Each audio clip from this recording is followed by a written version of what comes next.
Welcome to the slop farm. Enjoy the video. You start by securing your data. Backup saves to PS Plus or a USB drive because several safe mode options can erase data. Once done, shut the PS4 down completely. Do not use rest mode. To enter safe mode, hold the power button until you hear 2 beeps. This forces the console into the menu. Make sure your controller is plugged in via USB and press the PS button. That connection ensures navigation and prevents wireless pairing issues while you proceed. You'll now run the safe mode tools in order of risk and impact.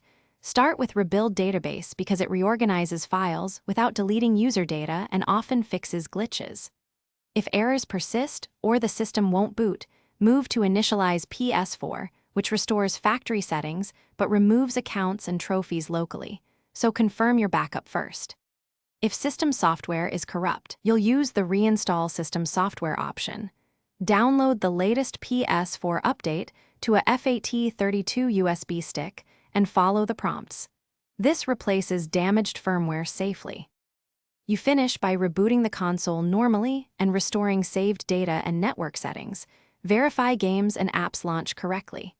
If the system still acts up, try reseating or swapping the HDD and perform a full power cycle. Unplug power for 10 seconds, because failing drives or residual power can block a clean boot. If software procedures don't help, it's likely hardware. Reach out to Sony support or an authorized repair center so they can run diagnostics and replace. Thanks for watching. Consider subscribing if we helped you today.